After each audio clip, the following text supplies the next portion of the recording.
Tout le monde et bienvenue à ce webinaire sur la thématique de la périnatalité. Je m'appelle Mano et je suis accompagnée de mon collègue Fabrizio que vous verrez d'ici peu.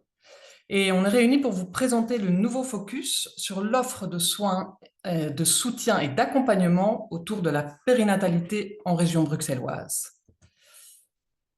Alors, avant de commencer, quelques toutes petites consignes techniques. Donc, sur votre écran, vous devez voir la barre de tâches. Je vais demander à tout le monde de choisir son canal de langue. Donc, vous devez cliquer sur le lien interprétation que vous voyez ici en bas à droite.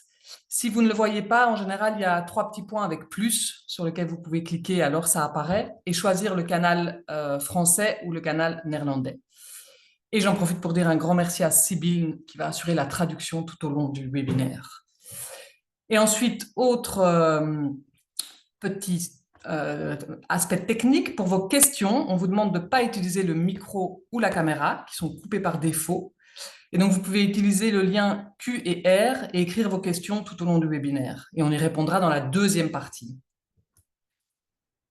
Donc, d'abord, un petit mot sur Brusano. Donc, c'est une ASBL bruxelloise créée en 2018 qui fonctionne avec des financements exclusivement publics et qui a 3 missions principales.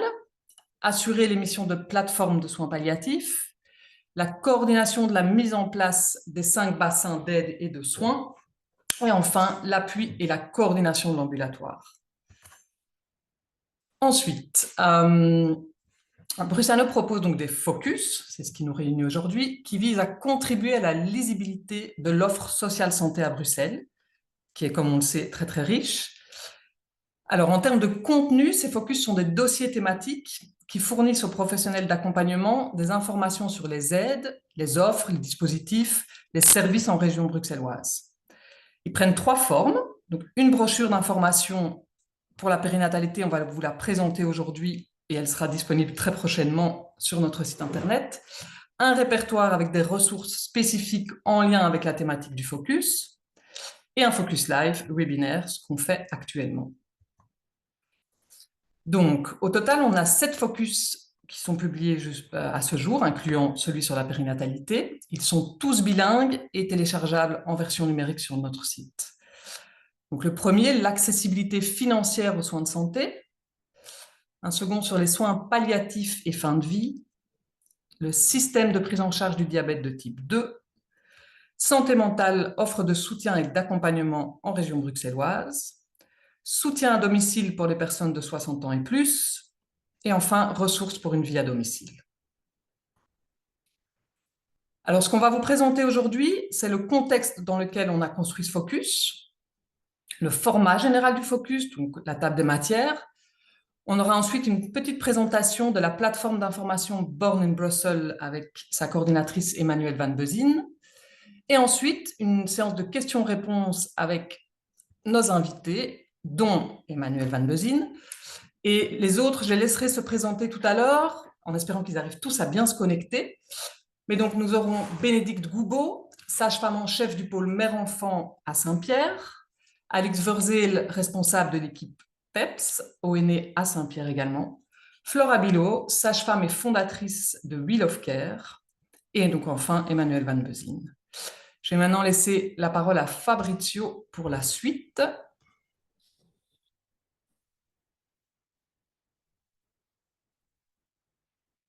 Merci Mano. Donc ici, le focus présente véritablement les ressources utiles pour les professionnels du social et de la santé sur le territoire bruxellois. Ce qui est important à rappeler, c'est que cela s'inscrit dans un contexte qui bouge. En l'occurrence, il y a un programme interfédéral qui s'intitule Soins et accompagnement des femmes enceintes, des enfants et de la famille qui les entoure lors des 1000 premiers jours. C'est aussi un programme qu'on appelle les 1000 premiers jours. Et ce qui est intéressant de savoir, c'est que en parallèle de ce programme, de la part de Brusano, l'idée est véritablement d'adopter une approche transversale, de développer une approche la plus décloisonnée possible entre le social, entre les acteurs du social et les acteurs de la santé, et aussi de déployer une approche généraliste. L'objectif poursuivi par ce focus autour de la parentalité est le suivant, c'est vraiment proposer d'informer de la manière la plus objective et synthétique l'ensemble des professionnels du social et de la santé sur l'offre de soutien et d'accompagnement concernant les personnes enceintes qui sont en ordre d'assurabilité, concernant leurs enfants jusqu'à la fin de la petite enfance, mais aussi leur famille, et tout ça sur l'ensemble du territoire bruxellois.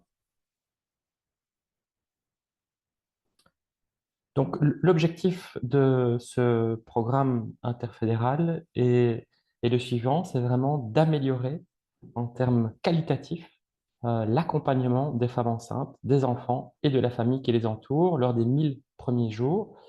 Et pour être plus précis, le public cible, le scope véritablement de ce programme, c'est véritablement l'idée des femmes euh, enceintes, de leurs enfants de 0 à 2 ans et des personnes qui sont en situation de vulnérabilité psychosociale. Et à terme, l'idée de ce programme, c'est qu'il soit valable pour l'ensemble des femmes enceintes. Ici, quelques précisions concernant ce programme interfédéral, à nouveau de manière très synthétique et concise, mais ça nous semblait intéressant de préciser un peu plus les éléments principaux.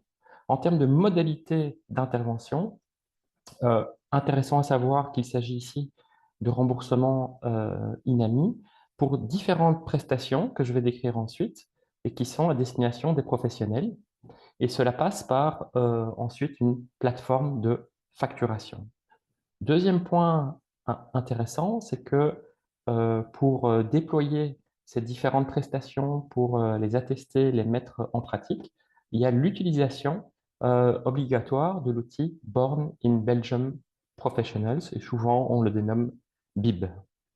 Alors, quelques informations plus précises concernant les différentes prestations. Il y en a 4 qui sont prévues dans ce programme. La première prestation prend la forme d'un dépistage des vulnérabilités psychosociales. Ce dépistage se réalise à partir de la plateforme Born in Belgium Professionals. Et petite précision, il se déploie dès le début de la grossesse jusqu'aux 7 jours après la naissance. Et donc l'objet de ce dépistage des vulnérabilités psychosociales, c'est véritablement de voir plus clair sur les différentes vulnérabilités qui sont particulières du côté de la femme enceinte. Deuxième prestation, il s'agit de la consultation de conseil prénatal personnalisé.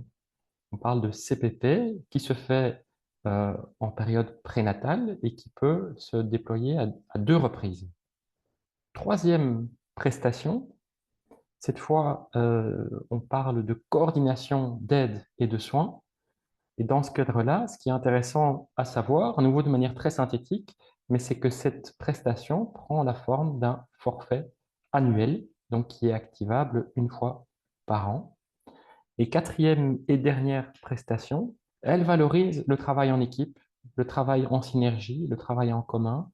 Donc, on parle ici de concertation multidisciplinaire pour que plusieurs professionnels du social et de la santé puissent se réunir au nombre de 4 pour discuter et résoudre l'une ou l'autre des vulnérabilités psychosociales identifiées dans le cadre du dépistage.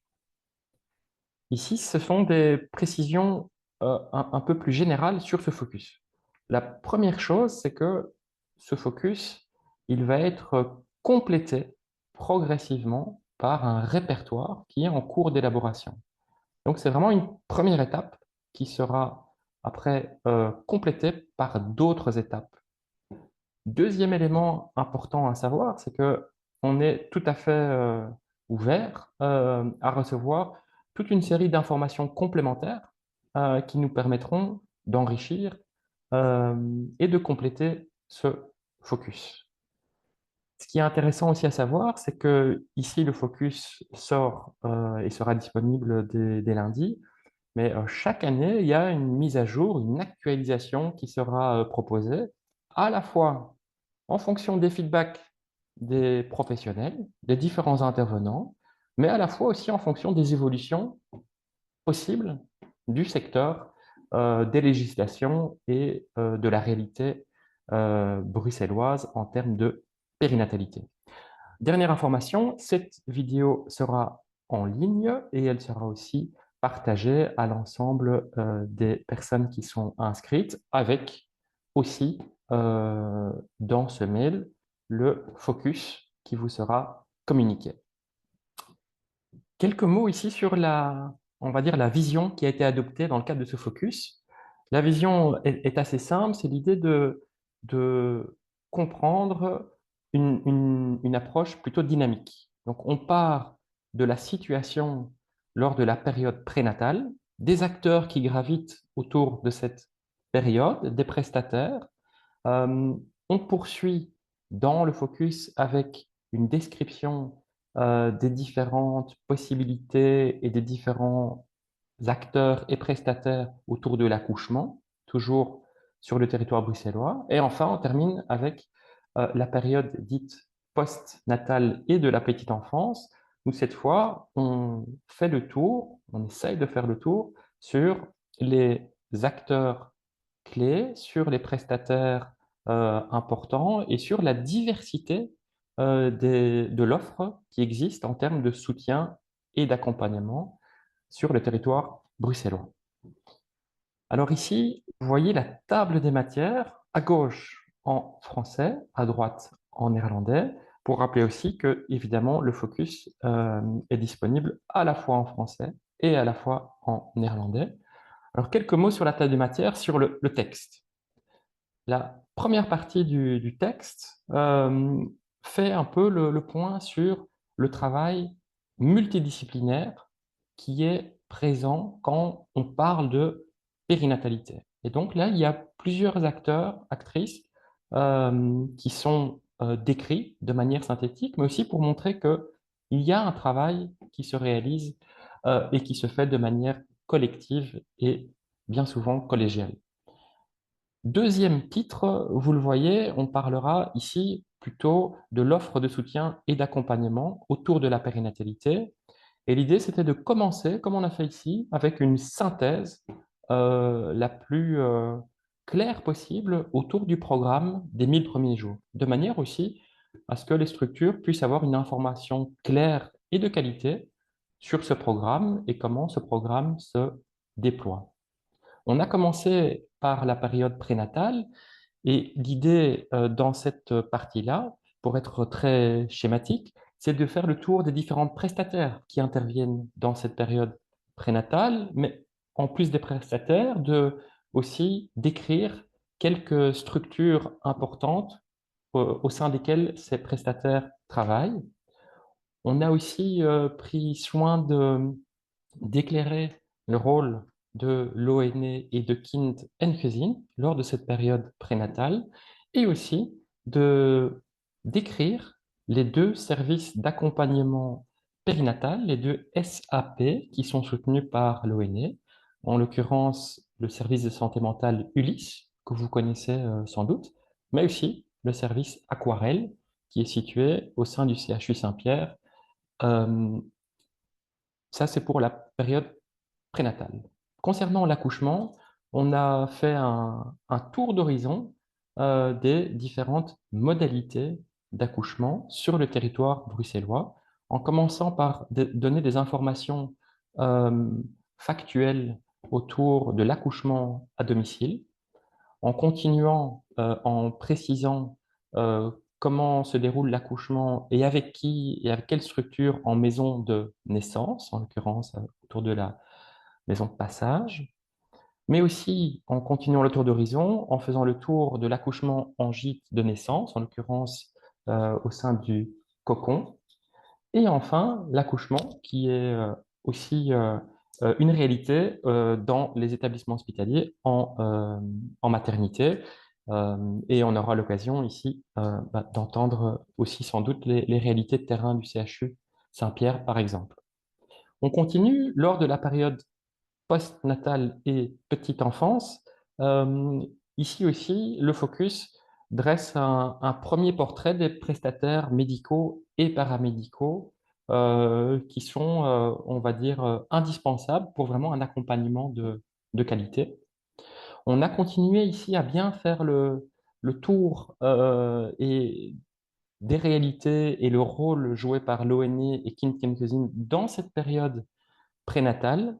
Et on a continué aussi à souligner des acteurs en termes de soutien postnatal qui nous semblaient aussi intéressants, tels que les Kramzorg, côté néerlandophone.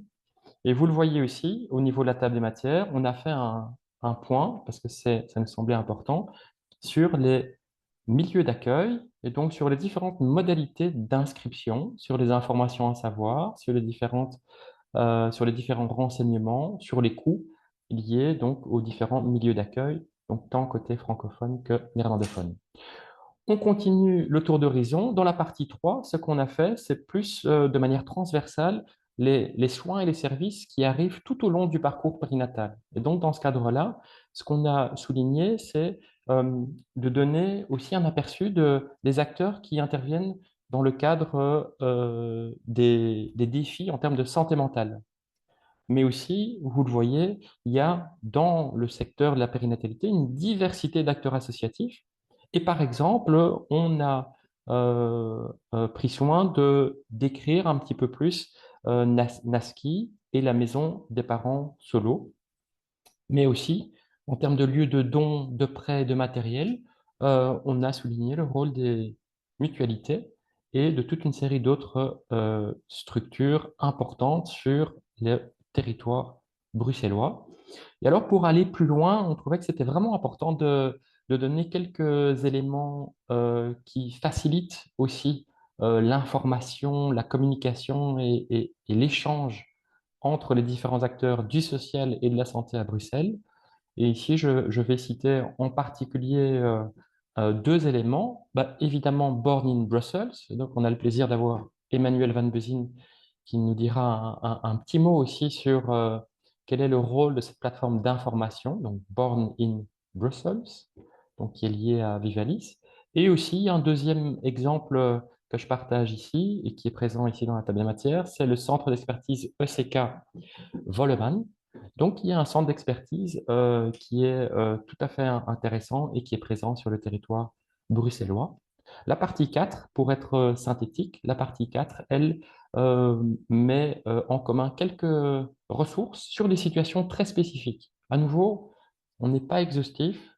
À nouveau, ça méritera d'être complété et enrichi. On trouvait que c'était intéressant de donner quelques éléments autour de la santé mentale et de la psychiatrie avec des acteurs tels que Brustars, notamment, la Lisière, le réseau périnatalité, mais aussi autour des addictions et assuétudes. Et enfin, autour du deuil périnatal, on a aussi mis en évidence quelques ressources à la fois en milieu hospitalier, mais aussi en milieu associatif.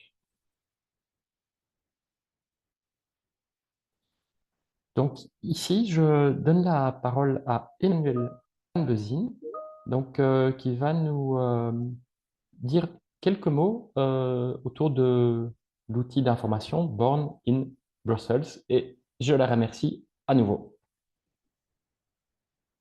Merci Fabrizio, bonjour à tous. Voilà, donc j'espère que vous m'entendez tous bien. Alors, le site Born in Brussels est donc une plateforme d'information, comme l'a précisé Fabrizio précédemment, autour de la périnatalité dans son sens large, c'est-à-dire depuis le désir d'enfant jusqu'à ses 2 ans et demi. C'est un site qui est bilingue, en miroir, donc chaque page de contenu francophone donne lieu à la même page en contenu néerlandophone.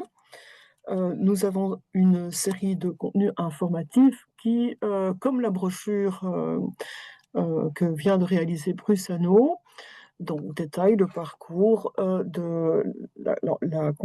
avant la conception, la grossesse, et puis la naissance, et puis la petite enfance, jusqu'à ses 2 ans et demi, en détaillant les aspects de santé, de prévention, les contenus plus juridiques, les contenus financiers, Nous avons aussi une description de toutes les maternités et services néonates de Bruxelles dans une partie spécifique, les hôpitaux. Nous avons aussi une base de données qui concerne les mutuelles et ce qu'elles ont mis sur pied par rapport à la naissance, la grossesse et aussi la petite enfance en cas de maladie. Et donc, nous avons aussi des bases de données spécifiques et c'est peut-être ce qui différencie Born in Brussels des autres très beaux projets informatifs que sont les sites de l'ONE et de Kid and Huzin, Air de famille, pour ne pas les citer. C'est que ce contenu s'adresse aussi à une population très spécifique qui est la région bruxelloise, avec sa multiculturalité et donc cette mosaïque de situations différentes, propres à une grande ville.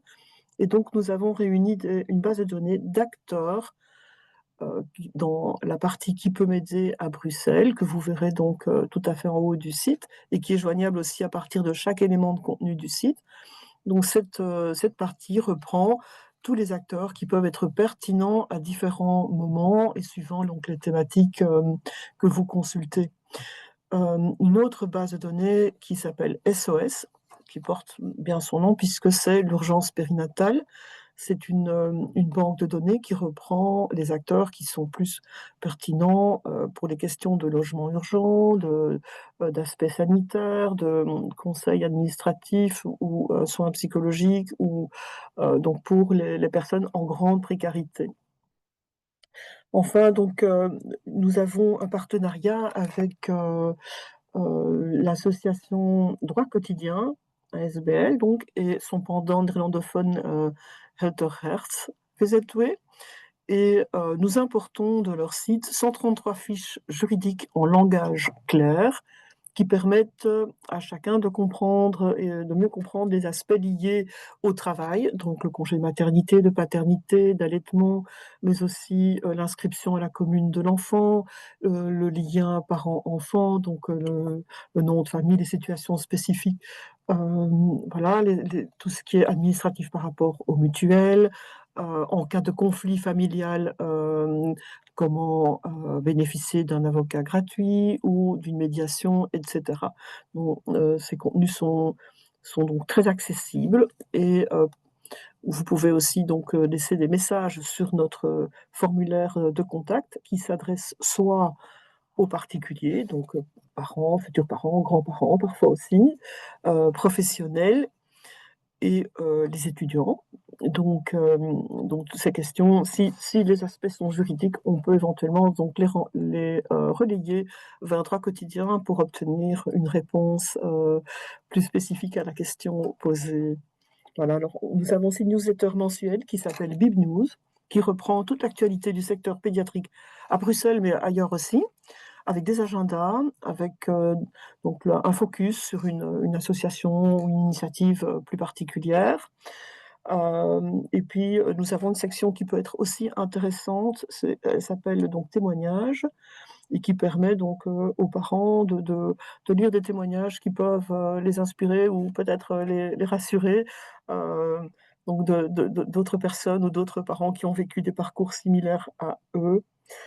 Voilà, donc ce site web, comme l'a dit Fabrice, il est développé au sein de l'Observatoire de la santé et du social, qui est un département de l'administration Vivalis, qui est donc l'administration compétente bilingue pour les questions de santé et d'aide à la personne en région bruxelloise.